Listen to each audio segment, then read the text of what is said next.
দেখছেন জেলা সারাদিন। জহিতা রয়েছে আপনাদের সঙ্গে। উদয়ন গুহ গুন্ডামির মাস্টারমাইন্ড, তার নেতৃত্বে বারবার হামলা অভিযোগ কেন্দ্রীয় প্রতিমন্ত্রী তথা কোচবিহারের কেন্দ্রের বিজেপি প্রার্থী নিশীথ প্রামাণিকের।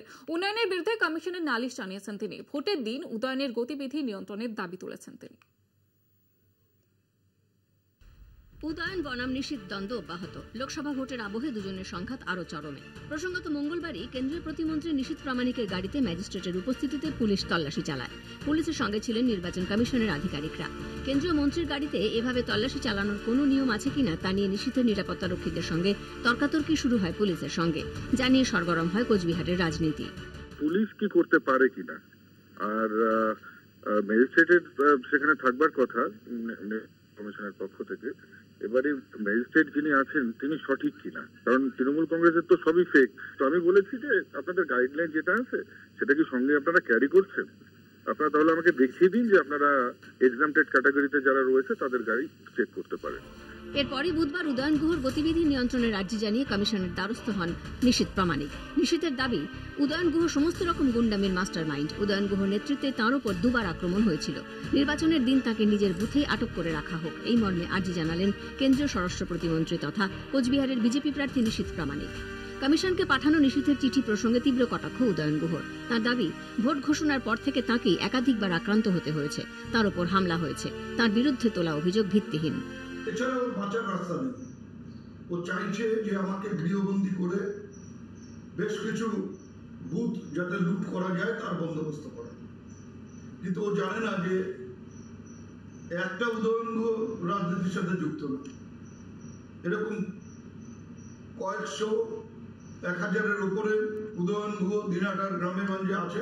তারপরেও আমাকে গৃহবন্দী করবার পরিকল্পনা বা চিন্তা ভাবনা যারা করছে, আমি চাই যে তাদের যে পরিকল্পনা সেটা যেন সফল হয়। করলে কত ধানে কত চাল সেদিন সে বুঝতে পারবে। রাজনৈতিক মহলের প্রশ্ন, বিজেপি প্রার্থীকে চুপসে গেলেন। সংবাদ মাধ্যমের সামনে এদিন মুখ খোলেননি নিশীথ প্রামাণিক। এমনকি কলকাতা টিভি যোগাযোগ করার চেষ্টা করলেও তিনি কোনো প্রতিক্রিয়া দেননি।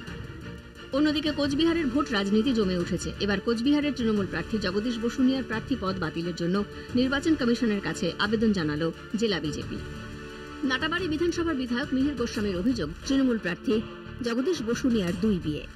যারা দ্বিতীয়বার বিবাহ করার পরেও মানুষের কাছে সেটা গোপন রেখে সংসার করছে, আইনকে বিদ্যানুষ্ট দেখিয়ে তাদের বিরুদ্ধে যথাযথ ব্যবস্থা নেওয়া জরুরি বলে আমরা নির্বাচন কমিশনের দৃষ্টি আকর্ষণ করছি। তিনি আমার বৈধ স্ত্রী, প্রথম বিবাহিত স্ত্রী সুক্তারা বর্মা বসুনিয়া, তিনি বিবাহিত স্ত্রী, হিন্দু ম্যারেজ অ্যাক্টে দ্বিতীয় জনের অধিকার থাকে না। সে বিবাহ হলেও তার অধিকারের সেখানে নাম আনা যায় না। যে জন্য আনা যায় না সেই জন্য আমি আনি। সঙ্গীতের রায় যে হলফনামা দিয়েছে সেটা সে দিতেই পারে, কিন্তু আমি জগদীশ বসু হিসেবে যে আমার হলফনামা দিয়েছি সেখানে 2021-এও তাকে দিয়েছি, 2016 তাকে দিয়েছি, 2024-এও তাকে। আমি কোনো হলফনামার পরিবর্তন করি। শুক্রবার প্রথম দফায় কোচবিহারে ভোট। কোথাও প্রার্থী পদ বাতিলের দাবি, কোথাও হেভিওয়েট দ্বন্দ্ব। সব মিলিয়ে ভোটের আগে কোচবিহারের রাজনীতিতে চড়ছে পারদ। কোচবিহার থেকে রবিউল ইসলাম ও অনুপম সাহার রিপোর্ট, কলকাতা টিভি। হাইকোর্টের নির্দেশকে বুড়ো আঙুল। অস্ত্র হাতে রামনবমীর মিছিলে বিজেপি। হাওড়া, বীরভূম, মালদহে তরোয়াল হাতে শোভাযাত্রা। রামের মিছিলের নামে অস্ত্র হাতে শক্তি প্রদর্শন গেরুয়া শিবিরের। রাম তুমি কার, এই নিয়ে ভোটের মুখে শাসক বিরোধী তরজাতঙ্গে। এই পরিস্থিতিতে রামনবমীর দিন অস্ত্র হাতে আস্ফালনের ছবি। অস্ত্র হাতে মিছিলে হাঁটলেন বিজেপি নেতা কর্মীরা, যা নতুন করে উস্কে দিয়েছে বিতর্ক। হাওড়ার রামরাজা তলায় হাতে অস্ত্র নিয়ে মিছিলে হাঁটেন বিজেপি প্রার্থী রথীন চক্রবর্তী। মনে রাখা দরকার, হাওড়ারই একটি মিছিলের ওপর শর্ত রেখেছে আদালত, যেখানে অস্ত্র হাতে মিছিলের ওপর কোর্টের নিষেধাজ্ঞা আছে। মিছিলে লোক সংখ্যাও বেঁধে দিয়েছে আদালত। যে इस अस्त्रों का शक्ति का पूजा होता है और असुर का और खराब चीज़ का निधन होता है, तो इस चीज़ में हम लोग श्री रामचंद्र पुरुषोत्तम जी तान उनको पाँव में यही प्रार्थना रहेगा, देश में शांति आए, प्रतिष्ठित हो, हर घर में समृद्धि आए। और यशस्वी प्रधानमंत्री जी ने जो काम किया है, जो राम लाला को फिर अयोध्या में बैठा कर दुनिया में कंपित हो गया है, दुनिया उनका पाँव में चले आया है। একই ছবি বীরভূমেও। রামনবমী উপলক্ষে রামপুরহাটে বিজেপির শোভাযাত্রায় অস্ত্র। অস্ত্র হাতে মিছিলে বিজেপি প্রার্থী দেবাশিস ধর, সঙ্গে বিজেপির জেলা সভাপতি ধ্রুব সাহা। ডিজে বাজিয়ে অস্ত্র হাতে নাচ বিজেপি কর্মীদের। শিউড়িরই করিদ্ধা গ্রামের মিছিলে অস্ত্র হাতে বিজেপি, যেখানে দেখা গেল জগন্নাথ চট্টোপাধ্যায়কে। এটা কোনো অস্ত্র নিয়ে আমরা ঘুরিনি। প্রথম কথা, 2 নম্বর কথা, কিছু মানে আমাদের সিম্বলিক কিছু ইয়ে ছিল, শস্ত্র ছিল, সেগুলো সবই কাঠ এবং প্লাস্টিকের তৈরি। এর সাথে কোনো রকম সম্পর্ক নেই। আমরা সম্পূর্ণভাবে আইন মেনে নাগরিক হিসাবেই ঘুরেছি। আজকে সমাজে যেভাবে দুষ্টদের প্রকট হচ্ছে, সেই দুষ্টের প্রকট হওয়ার ফলে আমাদের দেবাশিস দাস অস্ত্র ধরেছিলেন প্রতীকী হিসাবে। এটার মধ্যে আপনারা যদি অন্য কিছু ধরেন, আমাদের কিছু করার নাই। মালদায় রামনবমীর মিছিলেও অস্ত্রের ঝলকানি। অস্ত্র হাতে মিছিলে সামিল মালদা দক্ষিণের বিজেপি প্রার্থী শ্রীরূপা মিত্র চৌধুরীও। নির্বাচনের সঙ্গে রামনবমীর কোনো সম্পর্ক নেই। রামনবমী প্রত্যেক বছর আমাদের মালদা জেলায় তথা ইংরেজ বাজারে বিশাল শোভাযাত্রা হয়। এটা ঐতিহাসিক শোভাযাত্রা, এটা যুগ যুগ ধরে হচ্ছে। হাইকোর্টের নির্দেশের মধ্যেই অস্ত্র হাতে বিজেপির মিছিল ঘিরে রাজনৈতিক চাপানুতর। রাম মিছিলের নামে শক্তি প্রদর্শন করছে বিজেপি। অভিযোগ বিরোধীদের, এই নিয়ে শাসক দলকে কটাক্ষ করতে ছাড়েনি বিজেপিও। প্রথম রামনবমী, রাম মন্দির প্রতিষ্ঠার পরে নিঃসন্দেহে আলাদা একটা তার আঙ্গিক আছে। সারা বিশ্বের হিন্দু সমাজ রাম মন্দির প্রতিষ্ঠার বিজয় উৎসব হিসেবে আজকে পালন। সাবধানে থাকবেন, সতর্ক থাকবেন। দাঙ্গা করে ভোটে ফয়দা লুটতে চায়। দাঙ্গা করা ছাড়া, মিথ্যে কথা বলা ছাড়া, ভাওতা ছাড়া বিজেপির আর কোনো গ্যারেন্টি নেই। গত বছর এই রামনবমীর মিছিল ঘিরেই উত্তপ্ত হয়েছিল হাওড়া, হুগলি এবং উত্তর 24 পরগনার একাংশ। যে ঘটনায় এনআইএ তদন্তের নির্দেশ দেয় আদালত। কলকাতা টিভি।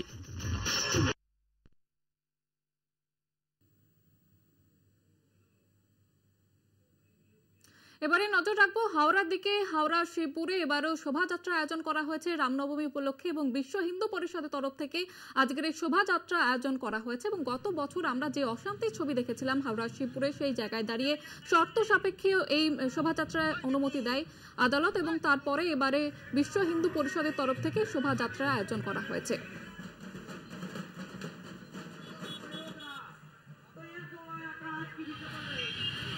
বিষয়ে আরো বিস্তারিত জানবো, প্রতিনিধি জগন্নাথ রয়েছে আমাদের সঙ্গে টেলিফোন লাইনে। জগন্নাথ, গত বছর আমরা যে অশান্তির ছবি দেখেছিলাম হাওড়ায়, সেই জায়গায় দাঁড়িয়ে আদালতের শর্ত সাপেক্ষে অনুমতিতে এবারেও কিন্তু শোভাযাত্রা আয়োজন করা হয়েছে। দেখো, একেবারে ঠিকই বলেছো। গত বছরে যে অশান্তির বাতাবরণ হয়েছিল, ওখানে সেই বিষয় নিয়ে হাইকোর্টে নির্দেশিকা দেওয়া থাকে যে 200 জনের বেশি এই মিছিলে অংশগ্রহণ করতে পারবে না। তার পাশাপাশি ডিজে বক্স বাজানো যাবে না, এখানে কোনো মাইকে ভাষণ দেওয়া যাবে না, যেটা নিয়ে প্ররোচনা পাওয়া যায়। বিভিন্নভাবে অশান্তি বাতাবরণ তৈরি হয়। এই সমস্ত নিয়ম কানুন মেনেই আজকে বিশ্ব হিন্দু পরিষদের তরফ থেকে একেবারে মিছিল করা হয়। মিছিল শান্তিপূর্ণভাবে মিছিল হয়। প্রচুর পরিমাণে নিরাপত্তা দেওয়া হয়েছিল, যেই কারণে আশেপাশে যেসব উঁচু বিল্ডিং গুলো ছিল সেখান থেকে পাথর পড়ার একটা আশঙ্কা ছিল। তার যাতে কোনো রকম ঘটনা না ঘটে, অপ্রীতিকর ঘটনা না ঘটে, সেই জন্য উঁচু বিল্ডিং এ পুলিশ মোতায়েন করা রাখা ছিল। দুধারে প্রচুর বিশ্ব হিন্দু পরিষদের সদস্যরা পাশে বসেছিল। মিছিলের সংখ্যা আস্তে আস্তে বেড়েছিল, এই কারণে তারা বলছিল যে প্রচুর মানুষজন এসে গেছে, তাদের এই মিছিলে অংশগ্রহণ করতে তারা ইচ্ছুক, তারা যে যোগদান দিয়েছে। 200 জন সম্ভব হয়নি, 200 জনের বেশি মিছিলে অংশগ্রহণ করেছে এই হিন্দু পরিষদের সদস্যরা। তবে মিছিল শান্তিপূর্ণভাবেই সম্পূর্ণ হয়েছে, কোনো অপ্রীতিকর ঘটনা ঘটেনি। সুসজ্জিতভাবে মিছিল গেছে। রামলালার একটি ট্যাবলো করা হয়েছিল, পাশাপাশি ডিজে বক্সেরও ট্যাবলো করা হয়েছিল, কিন্তু ডিজে বক্স বাজানো হয়নি, যেহেতু কলকাতা হাইকোর্টের নির্দেশিকা ছিল। নির্দেশিকা মেনে এই মিছিল সম্পূর্ণ হয়েছে। একেবারে ধন্যবাদ জগন্নাথ।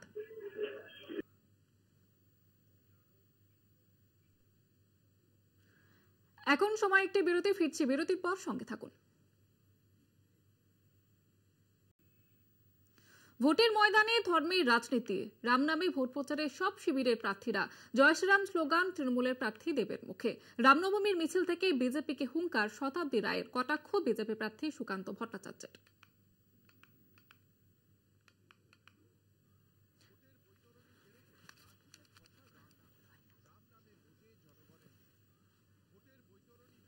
প্রার্থীদের ভরসা রাম নাম। রাম নামে মজে জনগণের মন পেতে বুধবার সকাল থেকে প্রচারে জোড়াফুল থেকে পদ্ম শিবিরের প্রার্থীরা রাম বানে একে অপরকে নিশানাও। ঘাটালের কুশপাতা এলাকায় রাম মন্দিরে পুজো দিয়ে জয় শ্রীরাম স্লোগান তুললেন তৃণমূল প্রার্থী দেব। ধর্ম নিয়ে রাজনীতির অভিযোগ তুলে দেবকে কটাক্ষ বিজেপি প্রার্থী হিরণের। ধর্ম নিয়ে রাজনীতি করছে তৃণমূল। জয় শ্রীরাম। কোনো ধর্মেরই নয়, এরা রাজনীতির জন্য ধর্মকে চুজ করে। এরা রাজনীতির জন্য ধর্মর বদলে দেয়। যখন যে ধর্মকে দিলে রাজনীতির ভোটটা পাবে সেই ধর্মের মধ্যে ঢুকে গিয়ে ধর্ম পালন করেন। আমি সত্যি এর জন্য লজ্জিত একজন হিন্দু হিসাবে। আমি হিন্দু, আমি গর্বিত। আমি হিন্দু ধর্ম পালন করি, এটাই আমার সবচাইতে বড় কর্ম, এটা আমার ধর্ম, এটাই আমার সবচেয়ে বড় পরিচয়। রাম কার? তৃণমূলের উত্তর, রাম কারও এক আর নয়। সিউড়িতে রামনবমীর মিছিলে যোগ দিয়ে বিজেপিকে খোঁচা শতাব্দের। তফাৎ হচ্ছে আমরা যে জয় শ্রীরাম বলি, আমরা বলছি জয় শ্রীরাম। এটা হচ্ছে ঠাকুরের নাম জয় শ্রীরাম। ওরা জয় শ্রীরাম, এটা কিন্তু স্লোগান নয়, ওটা কিন্তু ঈশ্বর ডাকা নয়, ওটা হচ্ছে যেটা সেটা আর বললাম না, কিন্তু ভক্তি যদি হয় জয় শ্রীরাম এরকম বলা উচিত। কিন্তু জয় শ্রীরাম বলে করে রামকে ডাকিয়ে দিয়ে আমরা রামই বলছি। তৃণমূলের রাম বন্দনায় কটাক্ষের সুর বালুরঘাটের বিজেপি প্রার্থী সুকান্ত মজুমদারের গলায়। এখন ঠেলায় না পড়লে বিড়াল কাছে চড়ে না। আপনারা জানেন এখন মমতা বন্দ্যোপাধ্যায় রামনবমীতে ছুটিও দিচ্ছেন, তৃণমূলও রাম নাম নিচ্ছে। তো ভূতের মুখে রাম নাম শুনে আমাদের ভালোই লাগছে।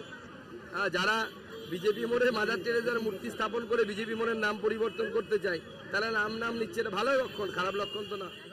কোচবিহারে রামের বন্দনায় মিছিলে অংশ নেন বিজেপি প্রার্থী নিশীথ প্রামাণিক। রাম নবমীতে অস্ত্র হাতে মিছিল হাওড়ায়, তলোয়ার নিয়ে শোভাযাত্রা বিজেপি কর্মীদের। সামিল হলেন বিজেপি প্রার্থী। রামপুরহাটে তরোয়াল হাতে নাচ মহিলাদের। হাওড়ায় তৃণমূলের উদ্যোগেও বিশাল শোভাযাত্রা। অংশ নেন তৃণমূল প্রার্থী প্রসূন বন্দ্যোপাধ্যায়, অরূপ রায়, ডাক্তার রানা চট্টোপাধ্যায় সহ আরো অনেকে। কলকাতা টিভি।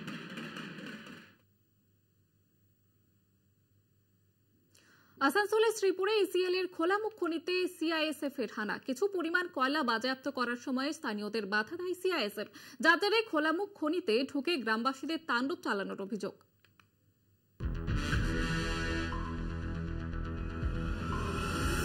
আসানসোলের ইসিএল এর শ্রীপুর সাতগ্রাম অঞ্চলের চরণপুর খোলামুখ খনির আশেপাশে বুধবার সিআইএসএফ হানা দেয়।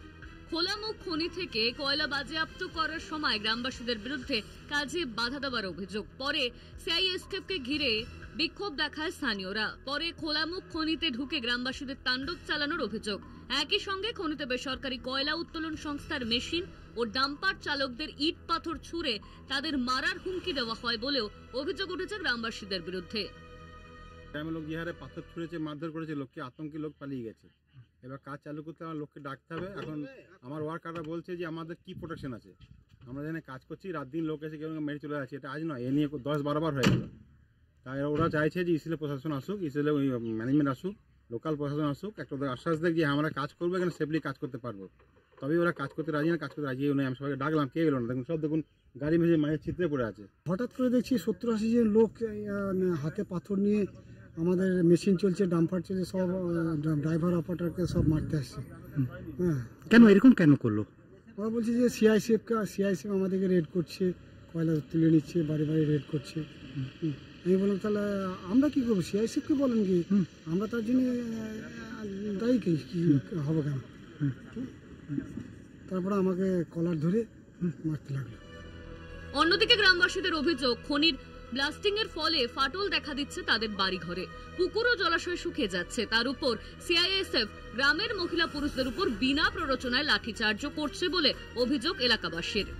কাজ ধান্দা কিছু নেই আমাদের। আমরা যতবার কয়লা ময়লা করতে যাচ্ছি সেটাও আমাদেরকে বারণ করছে, লাঠি ছুড়ছে, আরো কিছু করছে, বলছে আরো 44 দ্বারা করে দেবো, তারও কিছু করে দেবো। কারা বলছে এটা? সিআইএসএফ। এলাকাবাসীর দাবি, তাদের দীর্ঘদিনের সমস্যার সমাধানের কোনো চেষ্টা করে না ইসিএল এর আধিকারিকরা। দিনের পর দিন প্রায় ভেঙে পড়া বাড়িতে বাস করতে বাধ্য হন তারা। তাদের জীবন জীবিকার কোনো ব্যবস্থাও ইসিএল করে না বলে দাবি এলাকাবাসীর।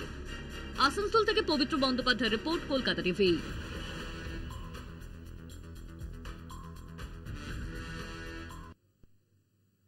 জেলার সারাদিন এখন এই পর্যন্ত। দেখতে থাকুন কলকাতা টিভি, রাত দিন 7 দিন।